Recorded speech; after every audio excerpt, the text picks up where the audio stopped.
Xi Jinping is giving Autocrats Anonymous a rebrand. CNN this week, Chinese President Xi Jinping joined the planet's most exclusive club. It is not for the faint-hearted, and once over the threshold, there is rarely any going back. And as some of its former denizens have found, membership can cost more than money can buy. Yet when China's Communist Party gave the nod to Xi's term-free rule of the nation, with it came the dubious honor of admission to Autocrats Anonymous. It is of course a made-up name, because the clientele is so rarefied it would rather not acknowledge the terms of admission, to wield power without recourse to real checks and balances.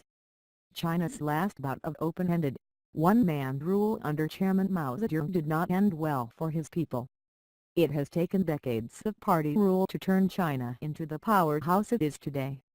Others around the world have similarly bang-jacked state institutions in the way that Mao did, tying them in red tape, leaving them holding their offices and little else.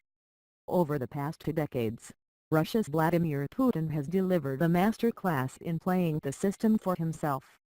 Like Xi, his problem is term limits. But he switched presidency with a compliant Prime Minister, Dmitry Medvedev, for one term and is now on the threshold of his 4th presidency, plus one spot as primary minister as Prime Minister. How he handles his next incarnation as leader that falls due in 2024 is still anyone's guess.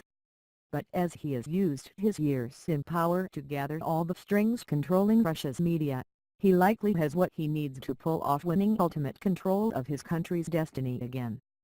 Putin's access to the club looks a little messy next to Xi. But then neither man seems to care, which appears to be a trend of recent arrivals. Take President Recep Tayyip Erdogan of Turkey.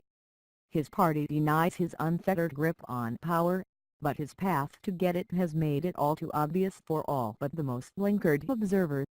Elections 3 years ago saw his party lose its majority, partly to new voting regulations that allowed the secular Kurdish party attractive to liberal Turks to stand. They did well. It wasn't long before Erdogan, then Prime Minister, oversaw the reignition of hostilities with Kurds, and shortly after that came new elections.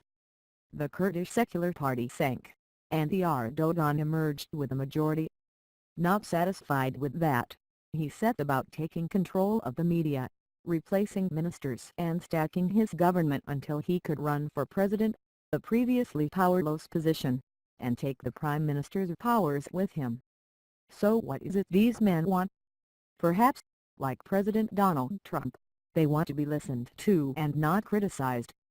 But as we are witnessing, democracy is not dead in the U.S. and Trump is trapped by the strictures and limits of the president's office.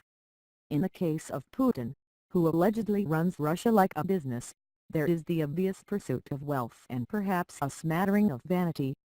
Russia likes a strongman, and Putin likes being that man. But for how long? How will it end and how will he be remembered?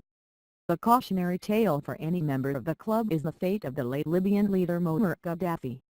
He joined in 1967, the heyday of hippie love. He partied hard, ran his country and his people into the ground, and was killed by his own gun, dragged from where he was skulking on the run in a storm drain. As Xi has only just arrived, he perhaps has the early confidence of the newly arrived. Russia, and for that matter Putin, are not the danger to China they once were. Although just like China, Russia is an enormous land mass, it has barely 1/10 of China's 1.4 billion population. Its army is struggling against underfunding and decline versus China's rising military machine. And its economy has been emasculated by sanctions, cronyism and corruption. It is simply no match for China's wealth.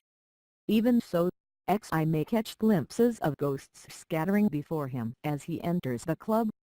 The shadow of Saddam Hussein perhaps slinking down a darkened corridor. After decades as a barbarous dictator, he met his end in a hangman's noose.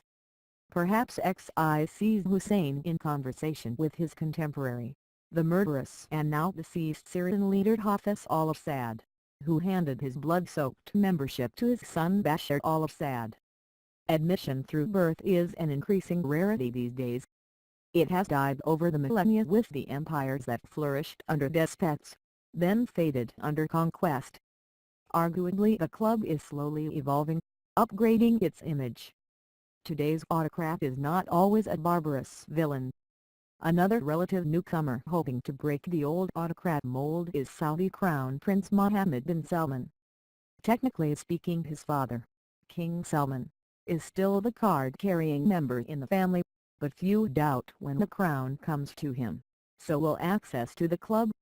So far his autocratic style has been relatively smooth for Saudis, albeit unorthodox for outsiders. Locking up his own family members in a corruption shakedown at a five-star hotel isn't democracy as we know it, but most of them were able to walk away, tribal dignity and honor intact. His vision for his country, opening it up, emancipating women and putting pride and nationalism ahead of religion won't silence all his critics but may offer the Autocrats Club a slightly different playbook. At 32, he has a long way to go. At the other end of the scale is former Zimbabwean President Robert Mugabe, an old-school autocrat who has recently been forced to cash his chips and check out of the club. So far he has walked away without paying his butcher's bill, but it may yet come to and fall on his head. For mere mortals like us, the attraction of the club perhaps needs no better explanation than this. The words I imagined are inscribed above its door. Power corrupts. Absolute power corrupts absolutely. Enter and enjoy.